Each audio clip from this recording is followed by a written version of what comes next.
Hello everyone. Welcome to my channel. आज चाहिँ हामीले पुट र प्याच अनि डिलिट भन्ने कन्सेप्ट बुझ्न जाँदैछौँ। मैले प्रिभियस भिडियोमा चाहिँ पोस्ट रिक्वेस्टको बारेमा भनेको थिएँ र आजको भिडियोमा चाहिँ मैले सबै कभर गर्छु। बाँकी रहेको पुट, प्याच अनि डिलिट। यतिकै रफली हामीले बुझ्नु पर्यो भने चाहिँ पुट भनेको चाहिँ इन्टायर अब्जेक्टलाई नै चेन्ज गर्ने, विच मिन्स हामीसँग एउटा मोडल छ स्टुडेन्ट।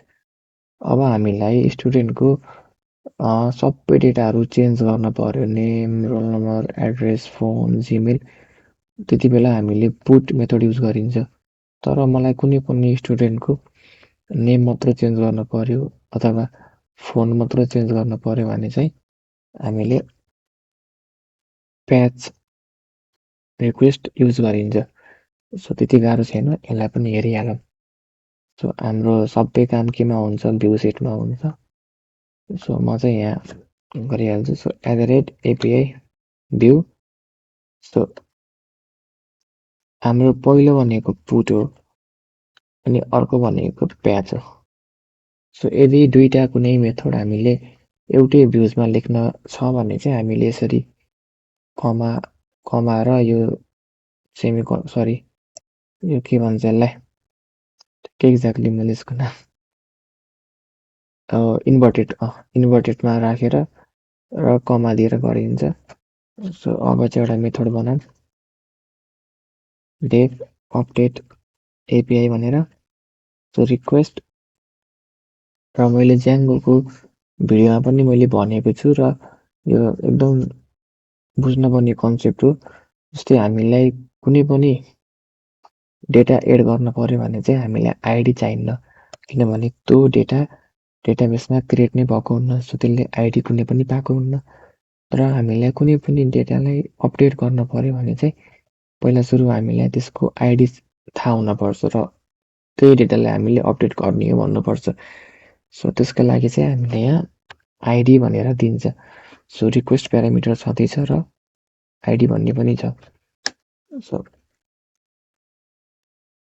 अब के गरौँ भन्दाखेरि चाहिँ सबभन्दा पहिला त्यो आइडीलाई हामीले रिट्राइभ गर्नुपर्छ। एउटा मैले भेरिएबल बनाएँ स्टुडेन्ट। हाम्रो मोडल नेम हो student dot objects dot get भन्नेबाट आइडी इक्वल टु आइडी। यतिले के गर्यो भन्दाखेरि चाहिँ यदि युआरएलमा आइडी 1 आएको छ भने हाम्रो यो आइडीमा गएर 1 बस्छ र यो अब्जेक्टले त्यो आइडी 1 को डेटाहरू होल्ड गरेर बसेको हुन्छ। अब चाहिँ हामीले यहाँ ट्राई र एक्सेप्ट भन्ने कुरा गर्नु पर्यो। होइन सरी यहाँ माथि नै गर्नुपर्छ। यदि सपोज हाम्रो युजरले रिक्वेस्ट गरिदियो आइडी 5, अब हाम्रो डेटाबेसमा गएर हेर्छौँ भने त रहनुहुन्न, सर्भरै चलेको छैन। यसलाई चाहिँ म अहिलेलाई पास मात्र लेखिदिन्छु। अहिले म च्याप्चेप सर्भर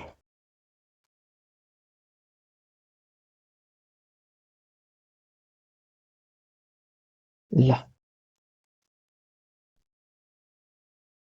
अहिले हाम्रो डेटाबेसमा त आइडी 5 सम्म छ, तर युजरले ID 6 हानिदियो।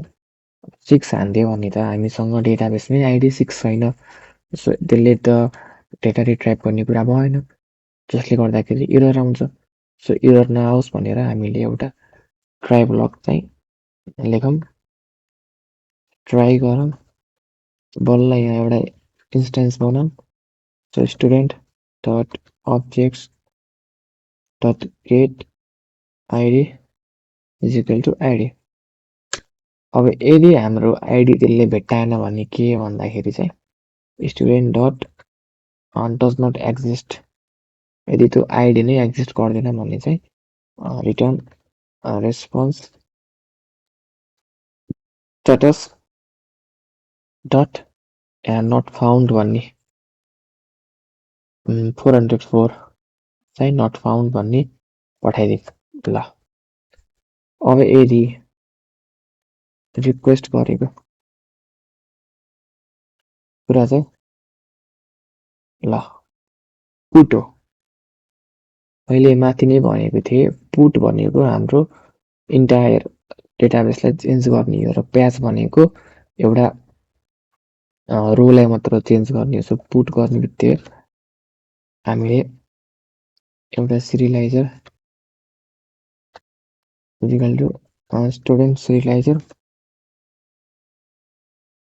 Student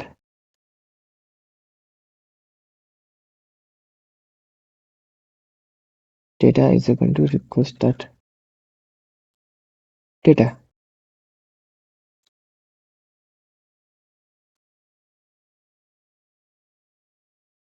Elif request the data is equal to path serializer is equal to student dot put र प्याचमा त्यस्तो डिफरेन्स केही पनि छैन। बस प्याचमा के हुन्छ भन्दाखेरि चाहिँ पार्शियल भन्ने एउटा चाहिँ हामीले ट्रु गरिदिन पर्छ। सो अरु सबै सेम हुन्छ। सो स्टुडेन्टलाई नै पास गर्ने हो। So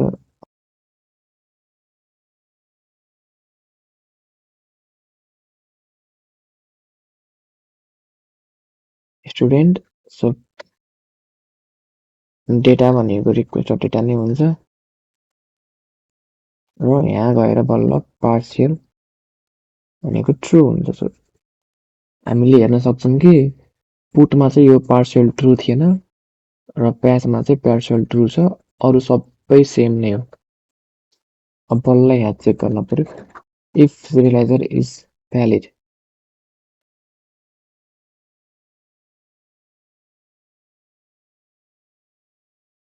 serializer dot save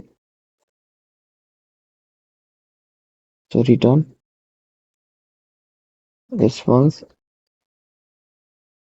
serializer dot data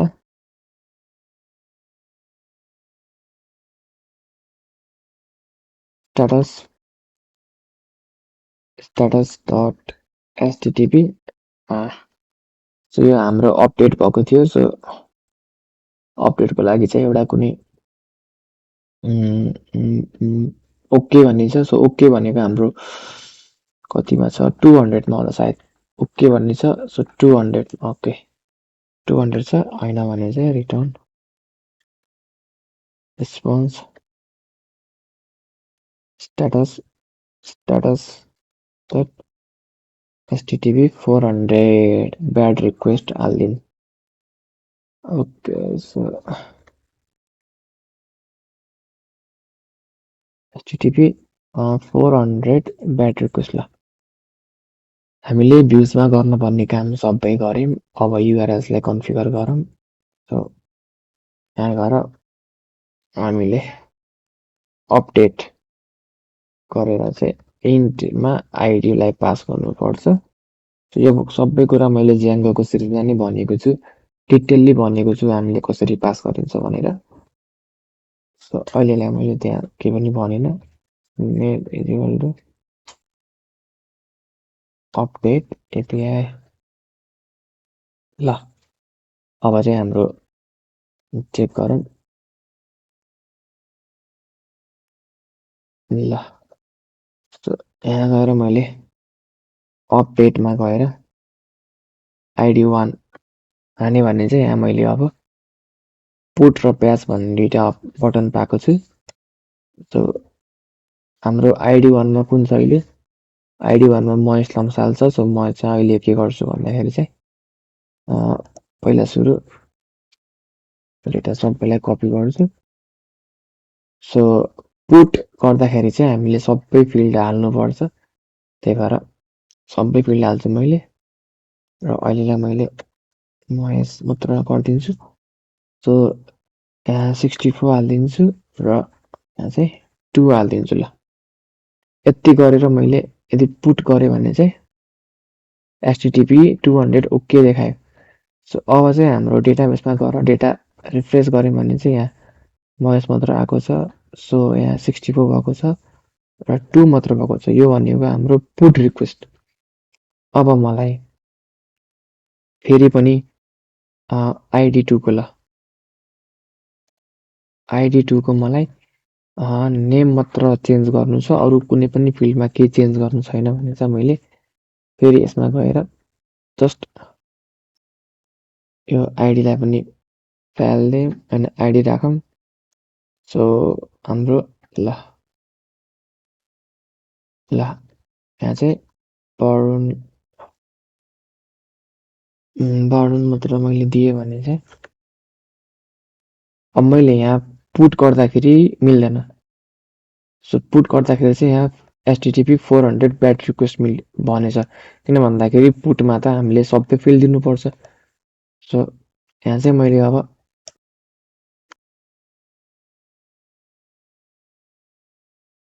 प्याच मात्र गरेँ भने चाहिँ ओके। सो प्याचमा नि मिलेन।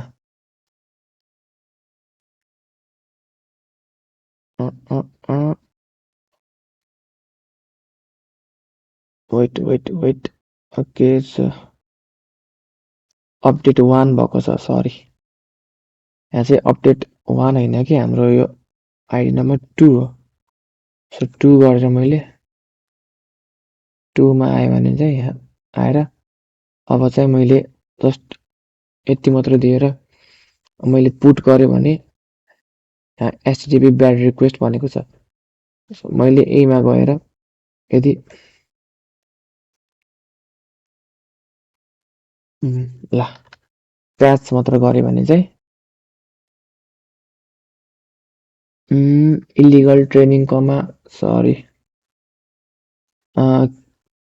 यो चाहिँ खासमा कोडको एरर होइन कि, यो मैले जेसन पार्स गर्दाखेरि चाहिँ बिगारेको छु। जस्तै यो लास्ट इन्डिङमा चाहिँ कमा हुँदैन।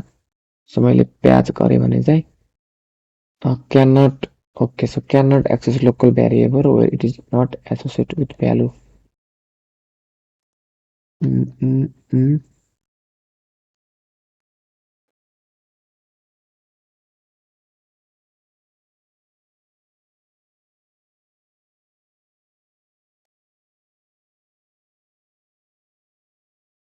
यो चाहिँ क्यानट एक्सेस लोकल भेरिएबल कुनमा एरर दिएको छ हाम्रो प्याचमा। सो प्याचमा चाहिँ हाम्रो प्याचमा ओके यहाँ डेटा होइन, यहाँ मेथड सिल्ली मिस्टेक भइरहेको छ। सो यसलाई इग्नोर गरौँ। ल अब हाम्रो चाहिँ डेटाबेसमा गएर आइडी नम्बर 2 मा हेर्ने भने चाहिँ अहिले अपडेट भएको छैन। सो म यसलाई अपडेट गर्छु। ओके। सो डिटेल्समा गएर पेस्ट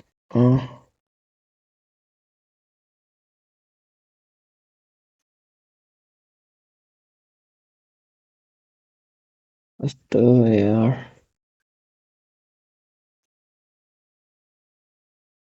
ल हाम्रो चाहिँ HTTP 200 ओके आएको छ।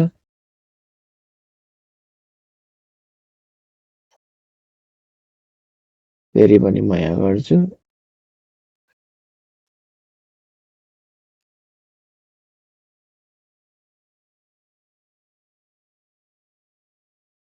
ल हाम्रो चाहिँ प्याड र पुटको पनि काम भयो। अब चाहिँ डिलिटको काम हेरौँ।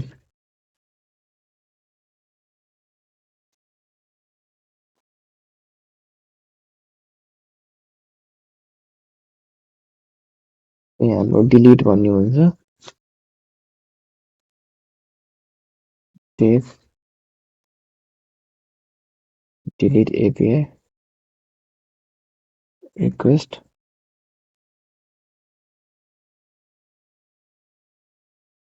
यहाँ पनि त्यही ट्राई र एक्सेप्ट भन्ने कुरा युज गरिदिएँ।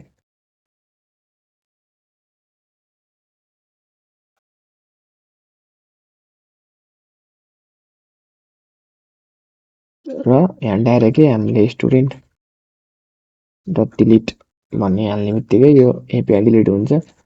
So return response status dot http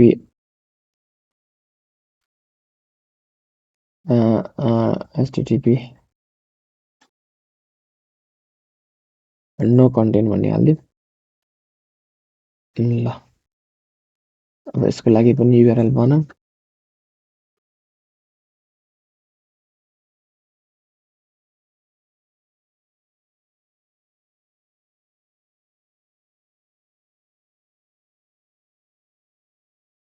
build dot delete API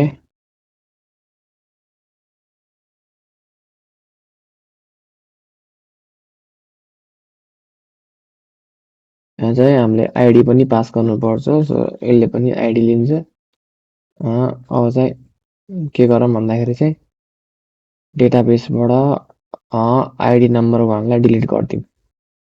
so अहिले चाहिँ यहाँ ल त्यसको लागि चाहिँ हामीले डिलिट युआरएल सेरम डिलिट भन्ने छ। सो डिलिट आइडी नम्बर 1 गर्ने बित्तिकै यहाँ यस्तो देखाउँछ। सो यसलाई हामीले यहाँ डिलिट गरेपछि यहाँ सो डिलिट गर्ने बित्तिकै चाहिँ यहाँ हाम्रो आइडी नम्बर 1 चाहिँ डिलिट भयो। सो फेरि पनि आइडी नम्बर 2 लाई हामीले डिलिट गर्नु पर्यो भने चाहिँ डिलिट गर्ने बित्तिकै यहाँ आइडी नम्बर 2 पनि डिलिट भयो। सो यति नै थियो हाम्रो प्याच पुट र delete request in Django REST framework. Thank you.